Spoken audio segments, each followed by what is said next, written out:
بسم اللہ الرحمن الرحیم۔ السلام علیکم۔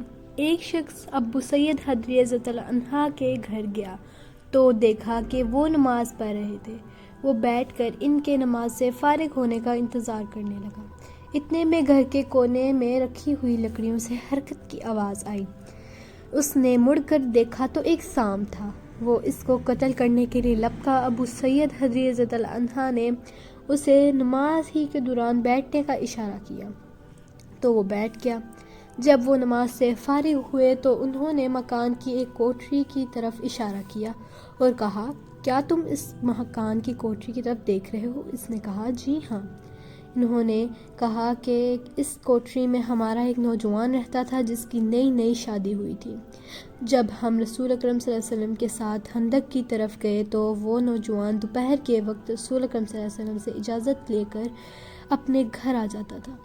ایک دن اس نے اجازت طلب کی تو رسول اکرم صلی اللہ علیہ وسلم نے فرمایا کہ اپنے ہتھیار لے کر جاؤ کیونکہ مجھے تم پر بنو قریظہ کے حملے کا خدشہ ہے۔ وہ نوجوان اپنے ہتھیار لے کر چلا گیا۔ جب وہ گھر پہنچا تو دیکھا کہ اس کی بیوی دروازے کی چوکھٹ پر کھڑی ہے۔ اس نے غیرت میں آ کر اس کو نیزہ مارنے کا ارادہ کیا۔ اس عورت نے کہا، اپنے نیزے کو روکو اور گھر کے اندر جا کر دیکھو۔ جب وہ گھر کے اندر گیا تو دیکھا کہ ایک بہت بڑا سانپ بستر پر بیٹھا ہے۔ اس نوجوان نے اس سانپ کو مارنے کا ارادہ کیا اور نیزہ اس سانپ میں گھونپ دیا۔ پھر باہر نکل کر وہ نیزہ مکان میں گھاڑ دیا۔ وہ سانپ زخمی حالت میں اس جوان پر لپٹ گیا اور یہ پتہ نہ چل سکا کہ سانپ پہلے مرا یا وہ نوجوان۔ پھر ہم نے رسول اکرم صلی اللہ علیہ وسلم کی خدمت میں حاضر ہو کر اس واقعے کا ذکر کیا۔ ہم نے عرض کیا کہ آپ اللہ تعالیٰ سے دعا کیجئے کہ اللہ عز و جل اس کو زندہ کر دے۔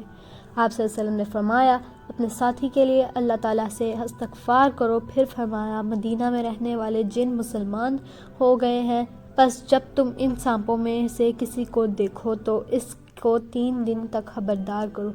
اس کے بعد بھی اگر وہی سانپ دکھائی دے تو اس کو قتل کر دو کیونکہ وہ شیطان ہے۔